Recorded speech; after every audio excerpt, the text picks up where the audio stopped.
Bienvenue à tous. Nous sommes rejoints aujourd'hui par Ian Proud, un ancien diplomate britannique qui a occupé plusieurs postes à l'ambassade britannique à Moscou entre 2014 et 2019. Parmi ses fonctions, il a notamment été chef de chancellerie et conseiller des ministres britanniques sur les sanctions économiques. J'aimerais vraiment discuter avec vous aujourd'hui d'un article que vous avez récemment écrit, intitulé « La coalition des volontaires coincés dans le jour de la marmotte ». Cela s'inscrit dans le contexte où les Européens s'engagent à déployer des troupes en Ukraine et à affronter la Russie, tout en insistant sur le fait que la Russie ne devrait avoir aucun droit de veto sur de telles décisions, comme l'envoi de troupes en Ukraine. Je me demandais ce que vous en pensiez. Et comment vous faites le lien avec le jour de la marmotte, qui est d'ailleurs un excellent film.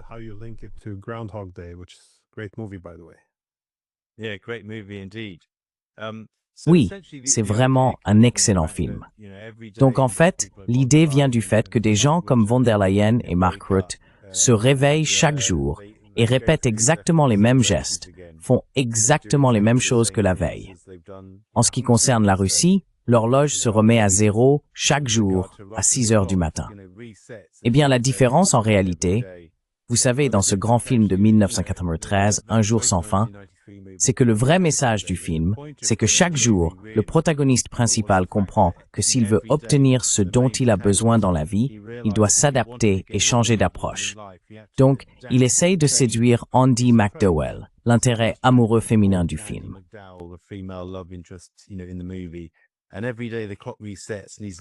Et chaque jour, l'horloge se remet à zéro. Et il a appris quelque chose de la boucle précédente de 24 heures. Il fait chaque jour quelque chose d'un peu différent jusqu'à ce qu'il finisse par gagner son amour. Et pour une raison quelconque, il brise le cycle afin de pouvoir continuer dans un cadre temporel normal par la suite. La différence avec l'Union européenne, c'est qu'il se réveille chaque jour à 6 heures du matin. Écoute I've Got You, Babe de Sonny and Cher et font exactement les mêmes choses que lors de la boucle précédente de 24 heures, sans tenir compte du fait que ces actions ont échoué et ne les rapprochent pas de ce qu'ils veulent. Bien que, franchement, je ne sois pas vraiment sûr en ce moment de ce qu'ils veulent, à part la défaite de la Russie dans une guerre qu'elle est en train de gagner.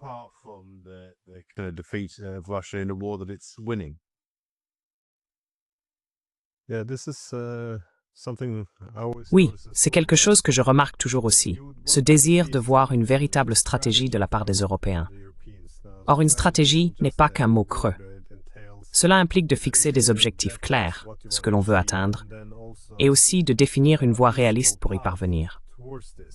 Donc, de quels moyens dispose-t-on pour atteindre ces objectifs? Personne n'en parle. J'entends toujours les mêmes slogans. Il faut tenir tête à Poutine. On ne peut pas récompenser l'agression, l'unité. Cela ne veut rien dire. Ce ne sont que des formules toutes faites, qui sonnent bien et que tout le monde doit reprendre. Et cela enferme tout le monde dans la répétition des mêmes actions, encore et encore.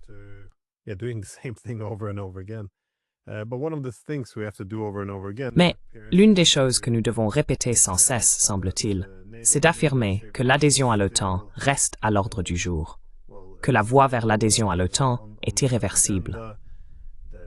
Mais cela, bien sûr, est quelque chose qui empêche la paix. C'est la même chose que de déployer des troupes en Ukraine.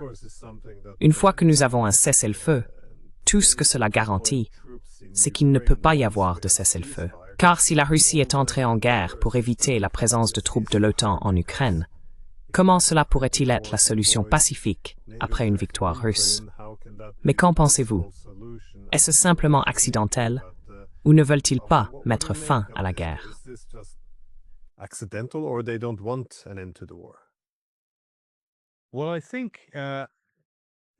Eh bien, je pense que, à travers leurs actions, il semble qu'ils ne veuillent pas mettre fin à la guerre. Mais l'une des raisons de leurs actions, et je l'ai déjà dit plusieurs fois, c'est qu'ils essayent de gagner une guerre par comité. On ne peut pas, dans un groupe de 27 nations comme l'UMRL, ou de 32 nations comme l'OTAN, parvenir à un accord sur une action décisive à cause des exigences de la prise de décision collective. Ils ne peuvent donc jamais vraiment décider de faire quoi que ce soit avec autorité, à part maintenir le statu quo. Les groupes intergouvernementaux excellents à maintenir le statu quo.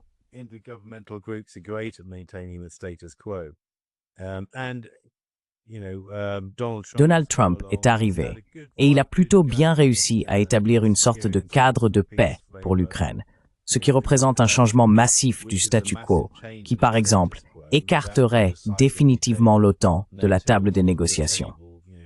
Mais le club de l'UMA en Europe y résiste parce qu'il s'agit d'un changement et ils ne parviennent pas à se mettre d'accord entre eux pour l'accepter. Pour un observateur extérieur, cela donne l'impression qu'ils souhaitent que la guerre continue. Bien sûr, c'est une conséquence naturelle de leurs actions répétitives, comme dans le film Un jour sans fin. Dans leur petit comité, ils sont incapables de prendre une décision. Je considère essentiellement l'Union européenne comme une grande bureaucratie antidémocratique. Ils veulent continuer à faire ce qu'ils faisaient la veille, ce qui, inévitablement, est ce qu'ils font.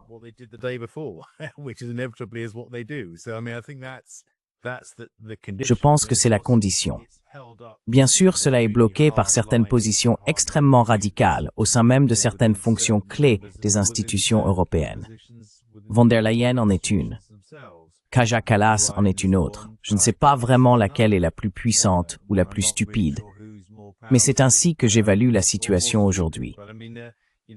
Et bien sûr, la Grande-Bretagne est un peu perdue, vraiment perdue dans l'espace. Elle ne sait pas vraiment ce qu'elle veut faire. Donald Trump est actuellement en visite au Royaume-Uni. Nous sommes simplement dans une situation très confuse et complexe, et cela signifie que des milliers d'Ukrainiens et de Russes meurent chaque jour sur le champ de bataille.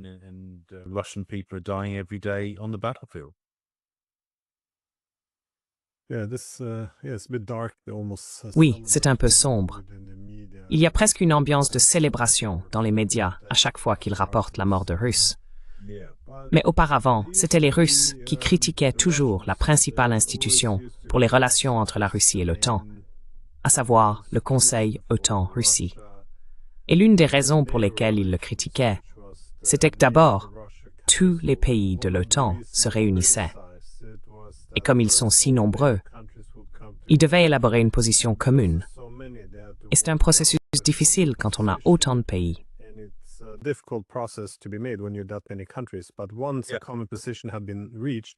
Mais une fois qu'une position commune avait été atteinte et qu'ils rencontraient les Russes, cela n'avait plus de sens.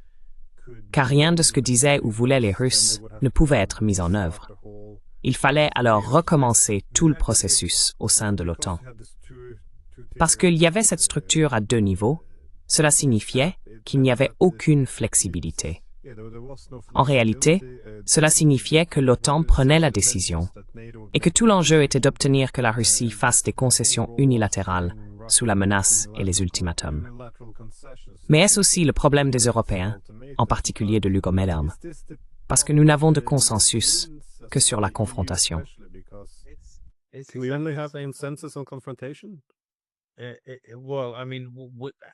Eh bien, ce qui est ironique ici, c'est que nous avons été entraînés dans une confrontation par les Américains, vous savez, avec l'aide des Britanniques. Mais maintenant, la confrontation est devenue la norme. Nous ne pouvons pas en sortir, parce que nous n'avons pas les mécanismes intellectuels ou institutionnels pour le faire, simplement à cause de la nature très lourde de la bureaucratie qu'est l'Union européenne. Donc, je ne pense pas que ce soit délibéré. Je pense simplement que nous avons été entraînés là-dedans par l'administration Biden, probablement aussi par l'administration Obama, et les gens n'ont pas de solution pour s'en sortir. C'est vraiment comme ça que je le vois. Ce n'est pas un choix conscient. C'est juste un cycle. C'est juste un cycle sans fin dont nous ne pouvons pas sortir en agissant différemment.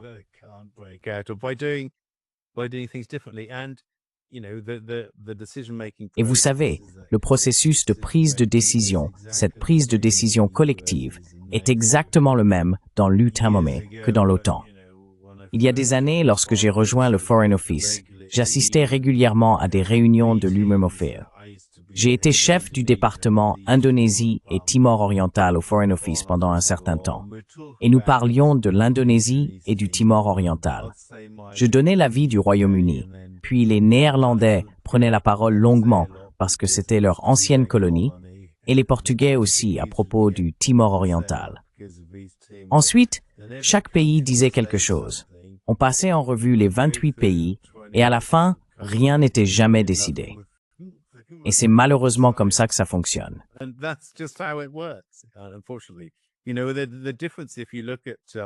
Vous savez, la différence, c'est que si l'on regarde quand le président Trump a invité le président Poutine en Alaska pour leur rencontre vraiment historique, du moins à l'époque, il s'agissait de deux dirigeants d'États indépendants et souverains qui se parlaient, chacun ayant le pouvoir de prendre des décisions. Le président Trump avait le pouvoir de prendre des décisions au nom des États-Unis. Le président Poutine avait le pouvoir de prendre des décisions au nom de la Fédération de Russie.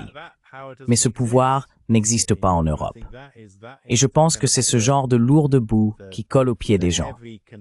Et bien sûr, Volodymyr Zelensky a théoriquement le pouvoir de décider, mais il fait essentiellement partie de cette bureaucratie européenne de toute façon, car il a été absorbé lui aussi, puisqu'il dépend d'eux pour sa survie financière, franchement.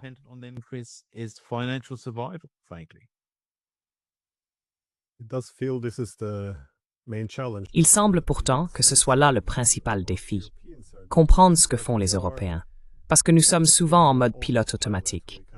Nous éliminons en quelque sorte toutes les autres options en les jugeant immorales. Donc, nous ne pouvons pas parler aux Russes. Immoral. Nous ne pouvons pas arrêter d'envoyer des armes.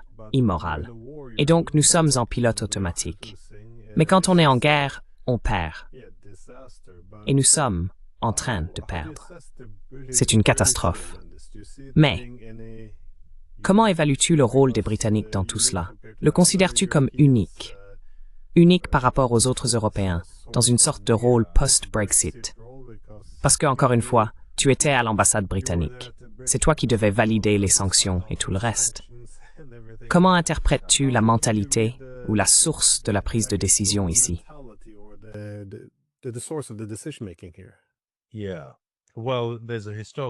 Oui.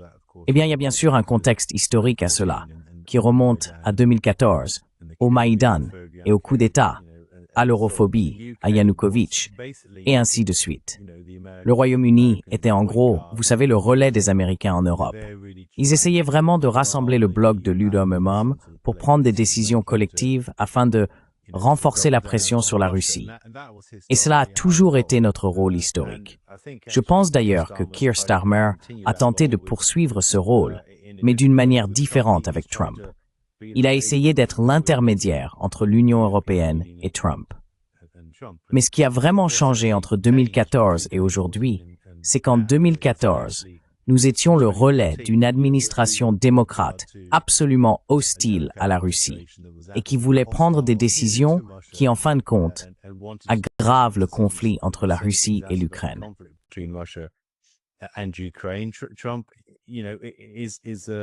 Trump, vous savez, est un dirigeant qui semble réellement, et je pense que c'est peut-être sincère, vouloir à la fois mettre fin à la guerre, mettre fin à l'effusion de sang, mais aussi en quelque sorte réinitialiser les relations avec la Russie. Ainsi, avec les Européens ayant adopté une position dure, cela a laissé le Royaume-Uni profondément confus quant à sa position après le Brexit. À un moment où nous déroulons le tapis rouge pour Donald Trump, parce que, pour des raisons parfaitement légitimes et compréhensibles, nous souhaitons entretenir de bonnes relations commerciales avec les Américains.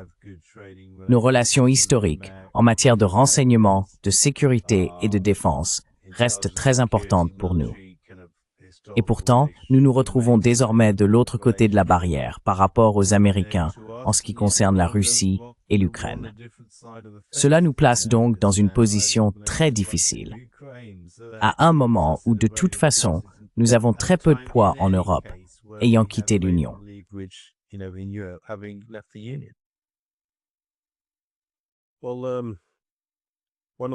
Eh bien, l'une des nouveautés qui se produisent, même si nous semblons avoir les mêmes réactions à chaque fois, Ce sont ces drones russes, ou prétendus drones russes.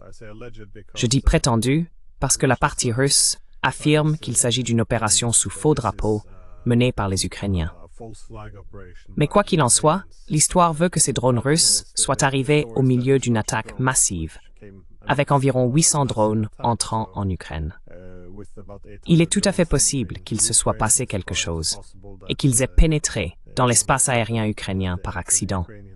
Cela pourrait aussi avoir été délibéré, comme un avertissement adressé aux Européens pour qu'ils se retirent. Mais dans tous les cas, la réaction semble maintenant être, comme toujours, que de nombreux pays européens appellent à renforcer la pression contre les Russes.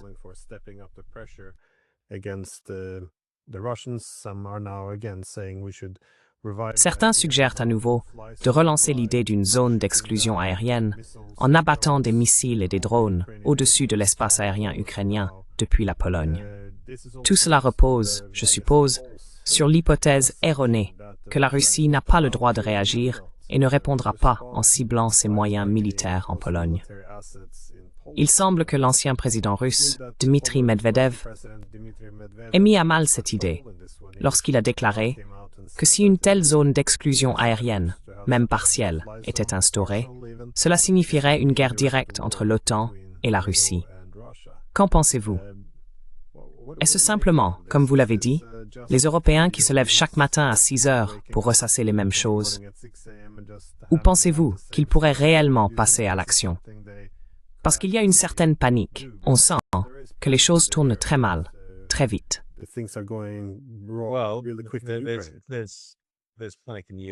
Eh bien, il y a de la panique dans l'air européen, je pense, plus que dans le monde russe.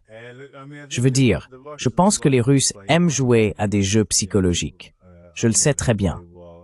J'ai beaucoup de respect pour eux, mais ce sont des adversaires très très coriaces, comme nous l'avons vu en Ukraine.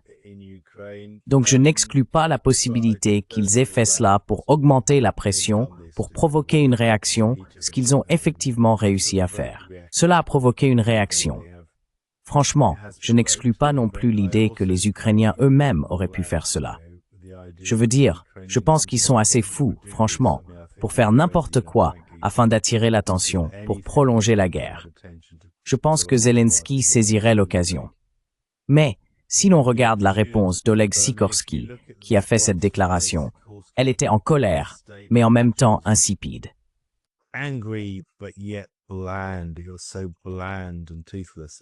Tu es tellement insipide et sans mordant. Si tu l'as vu, il a fait cette déclaration sur son compte X Lelik Sikorsky, l'un des politiciens les plus clivants, étranges et un peu double-face que j'ai vu en lien avec le conflit en Ukraine. Il était tellement fade. Il a dit, eh bien, c'est un scandale.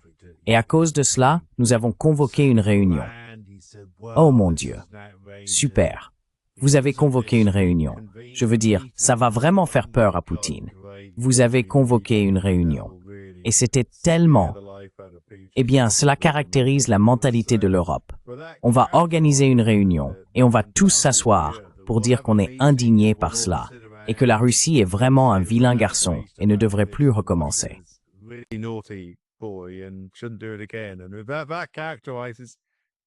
Et cela caractérise la mentalité, vous savez, de tout cela. Et la Russie le sait. La Russie, dans des circonstances où elle voit les Européens essayer activement d'empêcher la paix en Ukraine, n'hésitera pas à tirer les ficelles pour provoquer une réaction. Et c'est ce qui s'est passé. Donc je veux dire, oui, je ne sais pas. Je ne connais pas les détails exacts de qui, ça pourrait être les Ukrainiens, ça pourrait être les Russes. Mais au final, la réponse a été la même.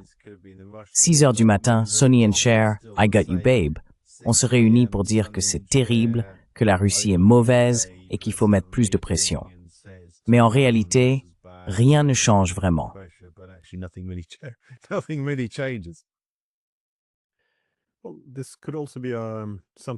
Eh bien, cela pourrait aussi être quelque chose hérité des années 90 et 2000, car à l'époque, l'UNE même apparaissait comme une initiative d'intégration très prospère et attrayante. Ainsi, la plupart des pays situés à la périphérie voulaient rejoindre l'UEPB. Pour cette raison, même ceux qui n'allaient pas adhérer avaient tout de même besoin d'un bon accord commercial. C'est pourquoi on avançait qu'il existait une force d'attraction gravitationnelle et que l'UI tirait son pouvoir politique de la fixation de conditions sur le commerce.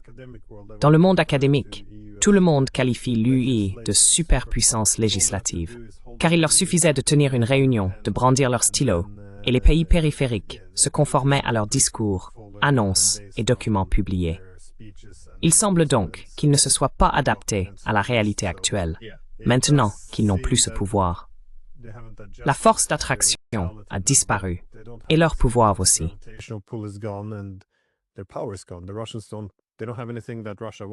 Les Russes n'ont plus rien que la Russie veuille vraiment. Mais concernant les drones, voyez-vous une quelconque volonté en Europe de demander une enquête, ne serait-ce qu'un peu? Je veux dire, nous ne devrions pas prendre. J'ai parlé hier avec le représentant russe aux Nations Unies, Dmitry Polyansky. Encore une fois, il a affirmé qu'il s'agissait d'un coup monté par les Ukrainiens. Encore une fois, nous ne devrions pas prendre la position russe pour argent comptant. Mais après l'affaire Russiagate, l'ordinateur portable de Biden, les prétendues primes sur les soldats américains en Afghanistan, les brouillages, les signaux GPS, la Russie attaquant ses propres centrales nucléaires, tout cela qui a rapidement été démenti. Ne devrions-nous pas, après tout cela, reconnaître qu'il y a eu beaucoup de fausses informations avec tout cet agenda? Alors, ne devrions-nous pas au moins avoir des preuves, une enquête? Est-ce que quelqu'un pousse réellement pour une enquête avant que nous allions en guerre contre la Russie?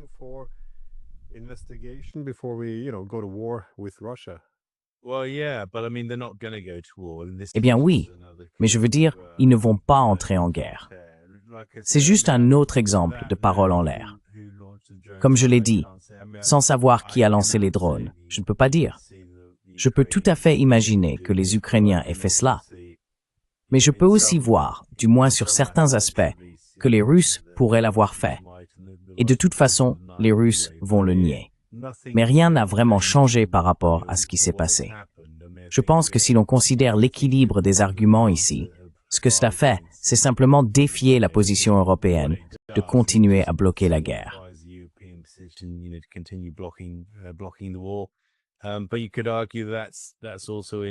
Mais on pourrait aussi dire que cela va dans l'intérêt de la Russie, car l'Europe va manquer d'argent avant la Russie pour soutenir la guerre, comme l'a même rapporté le Wall Street Journal la semaine dernière. Je pense que vous parlez du projet européen et de cette réticence à rechercher des preuves. Comme vous le savez, nous avons passé quelques jours en Géorgie en juin, j'y étais de nouveau la semaine dernière.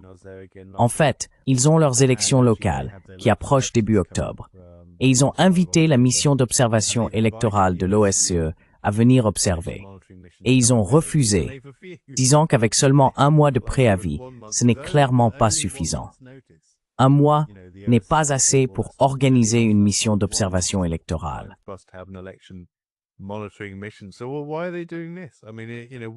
Alors pourquoi font-ils cela?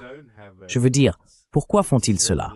C'est pour ne pas avoir de preuves, pour pouvoir continuer à dire que la Géorgie est un État antidémocratique et qu'il réprime les partis d'opposition, sans avoir à s'embarrasser d'envoyer une mission d'observation électorale sur place.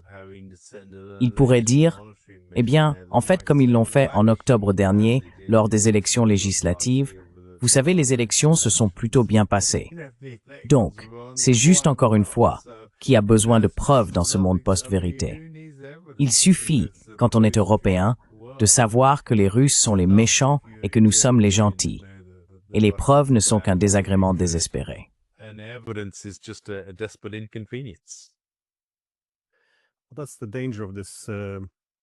C'est là le danger de cette guerre des récits, le contrôle des espaces d'information. Plus personne ne fait confiance à ce que disent les médias. Et les agendas, je pense, comme avec cette histoire qui s'est effondrée très rapidement, que les Russes, soi-disant, brouillaient les signaux de l'avion de von der Leyen, qui aurait tourné en rond pendant des heures ou quelque chose comme ça. Tout cela. Et puis il s'est avéré qu'il n'y avait aucune preuve et qu'ils avaient atterri en moins de 10 minutes. Je veux dire, c'est comme Hillary Clinton arrivant dans les Balkans sous le feu des tirs. Tu te souviens de celle-là? Oui, Clinton, oui. Non, mais on peut comprendre pourquoi il pousse cette histoire avec autant de ferveur. Et c'est un peu inquiétant que ce soit toujours pour intensifier un conflit. Et je ne minimiserai pas ce qu'ils ont fait ces dernières années. Comme tu l'as dit, ils se lèvent chaque jour. Mais est-ce qu'il se passe quelque chose de différent, j'imagine? Parce qu'on semble vraiment arriver au bout du chemin ici. Notre guerre en Ukraine ne peut plus vraiment continuer.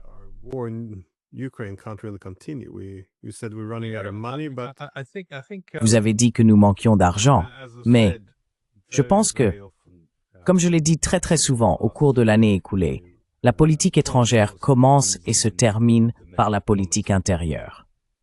La raison pour laquelle les Polonais participent à la guerre, c'est parce qu'ils ne veulent pas être anéantis.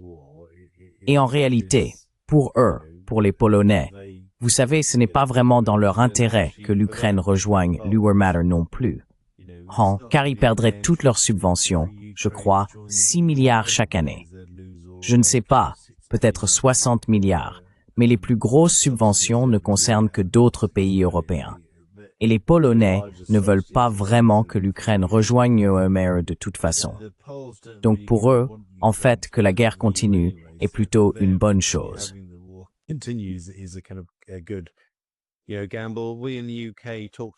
Vous savez, Gamble, au Royaume-Uni, on tient un discours ferme envers la Russie, mais nous n'avons pas de troupes. Donc vous voyez, nous ne voulons pas combattre la Russie, mais nous préférons plutôt sanctionner la Russie. Et vous savez, l'Allemagne, c'est pareil.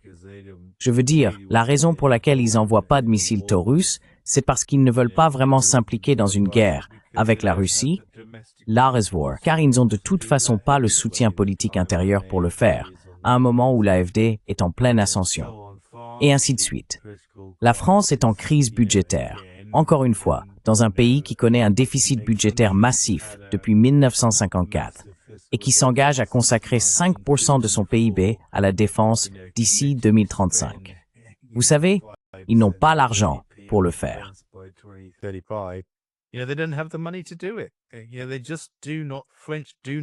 Vous savez, ils ne peuvent tout simplement pas. Les Français n'ont pas les moyens de consacrer 5% de leur PIB à la défense sans provoquer d'énormes troubles politiques internes. Donc je pense que nous entrons dans une période d'instabilité politique intérieure extrême parmi les grandes puissances du continent européen.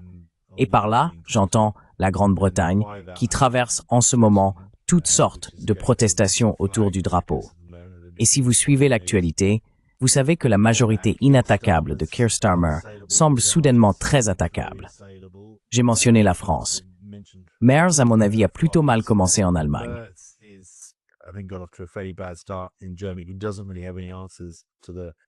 Il n'a vraiment aucune réponse à la question.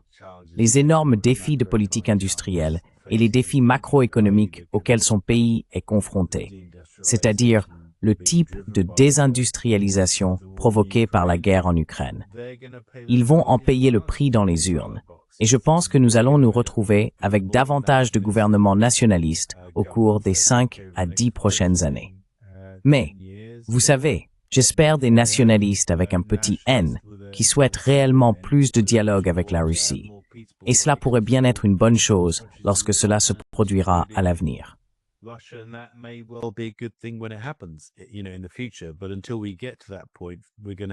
Mais jusqu'à ce que nous en arrivions là, nous allons traverser une période de bouleversement incroyable et de détresse économique, en particulier avec le dénouement final de l'Ukraine, lorsque nous réaliserons que nous n'avons tout simplement plus d'argent pour permettre à Zelensky de mener une guerre qui ne profite à personne d'autre que lui et son entourage.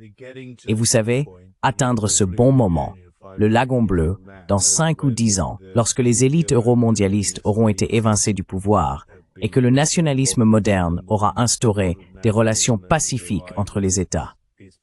D'ici là, j'ai bien peur de voir du danger, beaucoup de danger, dans notre avenir.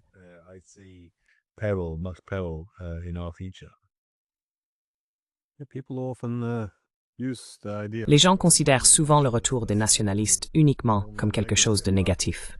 Mais lorsque cela consiste à défendre les intérêts nationaux, et que ces intérêts nationaux servent à mettre fin à la guerre, instaurer la paix et réindustrialiser, alors, si c'est votre option, et que l'alternative est le chancelier Blackrock Mers, qui ne fait que prôner la guerre et subordonner le système politique aux États-Unis tout en déindustrialisant à un rythme effréné, eh bien, vous choisiriez le nationaliste. Cela a du sens.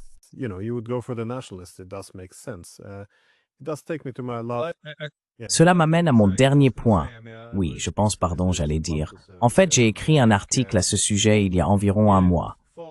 Je pense que la politique étrangère commence toujours par la nation. Même lorsque j'étais diplomate britannique, on nous demandait toujours de partir de la question suivante. Pourquoi ce sujet international est-il important pour nous en tant que pays? En quoi cette question étrangère contribue-t-elle à faire avancer nos intérêts stratégiques fondamentaux? En quoi cela nous aide-t-il à améliorer notre sécurité, à protéger nos citoyens et à favoriser la prospérité économique de nos concitoyens? Toute politique étrangère devrait finalement être examinée à travers ces trois prismes essentiels. Cette politique étrangère va-t-elle améliorer ou au contraire détériorer chacun de ces aspects? Donc, le nationalisme consiste vraiment à réfléchir à la manière dont on peut servir son pays, non pas au détriment des autres, mais en évitant de se nuire à soi-même dans ses interactions avec les autres pays. Et à cet égard, je pense que ce n'est pas nécessairement une mauvaise chose.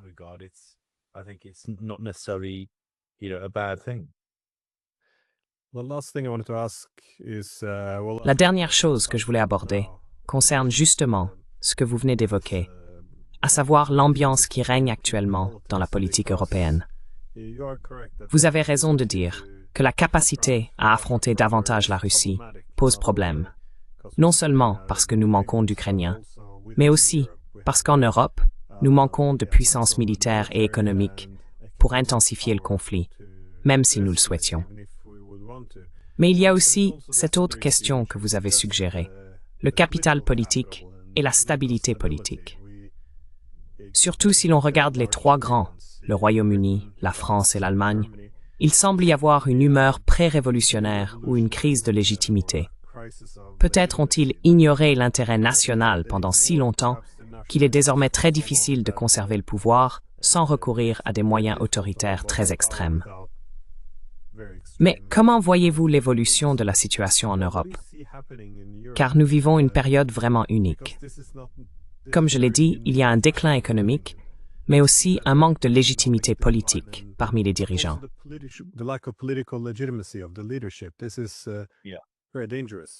C'est très dangereux. Nous vivons une période vraiment unique. Et vous savez, l'un des principaux facteurs sous-jacents à la situation dans laquelle nous nous trouvons, c'est le fait que nous n'avons pas de presse libre ni de liberté d'expression. Certainement pas au Royaume-Uni.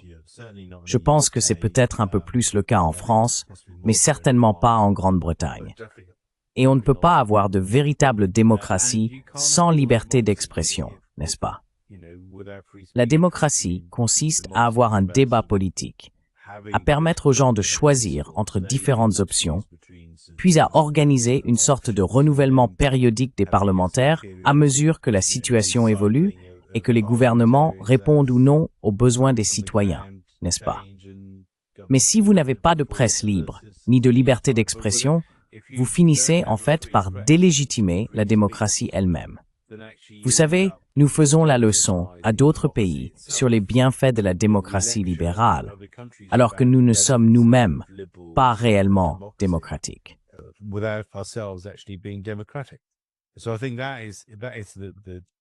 Je pense donc que c'est la crise de légitimité à laquelle nous sommes confrontés aujourd'hui, le fait que nous sommes devenus antidémocratiques dans nos actions, y compris dans la manière dont nous interagissons avec d'autres pays. C'est là le cœur du problème. Et je pense que c'est pour cela que les gens commencent à s'en rendre compte. Ils se réveillent face au fait que les médias leur mentent quotidiennement, que leurs opinions sont considérées comme stupides ou pas assez libérales pour les élites de Londres. Ils sont exclus du processus.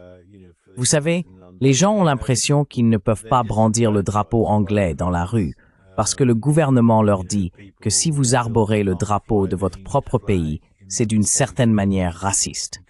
Eh bien, les gens disent « Attendez une minute, c'est le drapeau de notre pays. »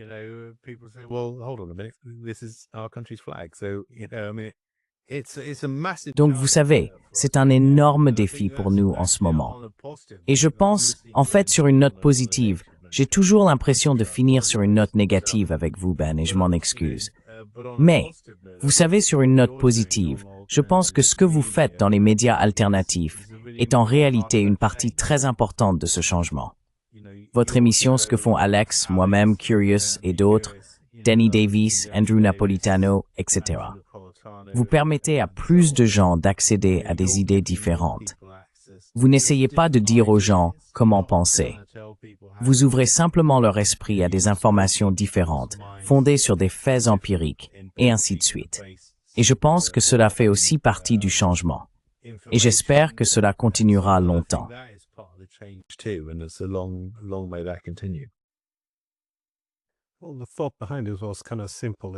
Eh bien, l'idée derrière tout ça était assez simple. Il s'agit simplement de trouver ces experts très importants qui ont beaucoup à apporter à la compréhension d'une situation, mais dont on remarque l'absence dans les médias parce qu'ils sont arrivés à la mauvaise conclusion. Donc, on ne veut pas leur donner la parole. Alors vous voyez, je suppose que c'est ma motivation, du moins essayer de donner la parole à ceux que les médias auraient aussi dû interroger.